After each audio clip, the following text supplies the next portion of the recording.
Le prophète alayhi salatu wassalam, il disait à Abu Bakr et à Omar, si vous voyez Ouais, une personne qui s'appelle Ouais, allez le voir et demandez-lui de demander pardon à Allah pour vous. Regardez, subhanallah. Si vous voyez Ouais, allez le voir et demandez, dites-lui que le prophète alayhi salatu wassalam lui passe le salam. Dites-lui que le prophète lui passe le salam. Et demandez-lui d'invoquer Allah pour vous. Qu'il demande à Allah de vous pardonner. Omar, toute sa vie, il l'a cherché. Wallahi, toute sa vie, Omar ibn Khattab, il a cherché Ouais al-Qarani. Il l'a vu à la fin de son califat. Quelques années avant de mourir. Quand il l'a vu, il l'a trouvé. L'histoire, elle est longue. Il lui dit, est-ce que c'est toi, Ouais? Ouais lui dit, non, qu'est-ce que tu me veux? T'es qui? Il dit, moi, je suis Omar ibn Khattab. Il dit, qu'est-ce qu'il y a? Et il lui dit, le prophète, il m'a dit tout cela, tout cela. Ouais, il commence à pleurer. Il lui dit, pourquoi il a dit ça? Qu'est-ce que j'ai fait? Et il lui dit, le prophète, il nous a dit, si on te voit que tu demandes pardon à Allah, et que tu avais la peste et que tu as été guéri, excepté la taille d'une pièce dans ton dos, parce que tu avais une mère, et que tu as été bon envers elle. Ouais al-Qarani, à l'époque du prophète, alayhi salatu wassalam, il était croyant. Il n'est pas parti voir le prophète, il ne s'est pas déplacé. Pourquoi? Parce qu'il avait une mère, il ne voulait pas l'abandonner. Il voulait rester avec sa mère, subhanallah. Regardez, il voulait rester avec sa mère, il ne voulait pas la laisser toute seule. Pour ça, le prophète, alayhi salatu wassalam, a été informé par Allah Azza wa Jal que cet homme-là était un homme pieux.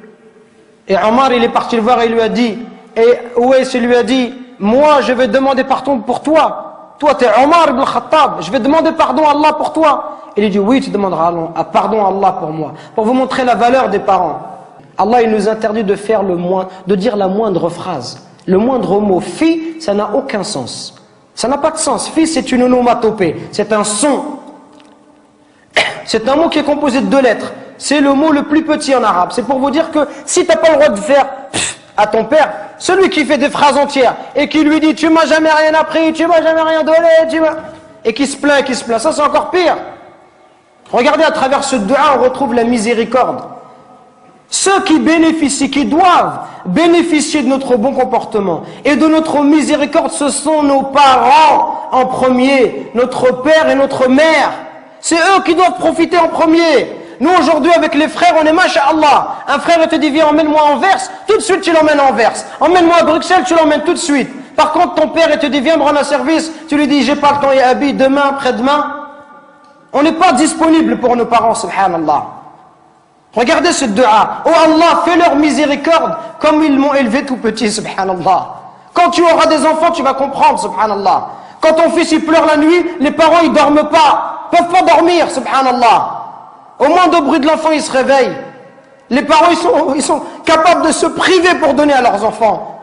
Ton père, combien de nos parents, ils se sont levés, subhanallah, à 5 heures du matin, à 4 heures du matin. Ils ont fait même 2 travails, exprès pour pouvoir nous donner ce qu'eux, ils n'ont pas reçu. Exprès pour nous acheter des chaussures Nike ou nous acheter de la marque. Pour nous donner ce qu'eux, ils n'ont pas connu dans leur enfance. Eux qui sont venus à 13 ans ou 14 ans en France. Et nous, subhanallah, on n'est même pas capable de leur rendre tout ça. On doit être miséricordieux avec nos parents.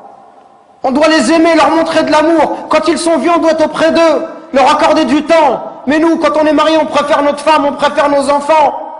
Même le pont, certains, si sa femme va se disputer avec ses parents, il va toujours prendre le parti de sa femme, subhanallah. Il va faire des cadeaux à sa femme, mais jamais à sa mère.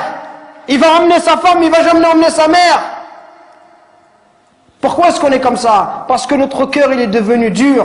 Al-Hassan al-Basri, rahimahullah, le jour où sa mère, elle est décédée, il pleurait. On lui dit, ya Hassan, t'es un imam et tu pleures.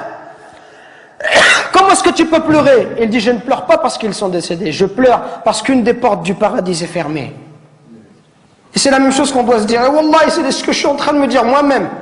Qu'on parle, conférence après conférence, khutbah après khutbah, et on dit comportez-vous bien, comportez-vous bien. Et wallah, on est insouciant avec nos parents. Jusqu'au jour où nos parents vont mourir, et là on dira subhanallah, j'aurais voulu faire le bien, j'aurais voulu rester auprès d'eux, j'aurais voulu les accompagner, j'aurais voulu les consoler, j'aurais voulu les aider comme ils m'ont aidé, leur donner comme ils m'ont donné, patienter avec eux comme ils ont patienté avec moi. Qu'on se réveille avant qu'il soit trop tard, subhanallah. Qu'on se réveille avant qu'il soit trop tard, avant qu'on ne regrette. Et avant qu'on dise j'aurais aimé faire le bien, j'aurais aimé voyager avec mon père, j'aurais aimé passer du temps avec lui, j'aurais aimé rester juste m'asseoir, boire un verre de thé, parler avec lui, qu'il soit heureux.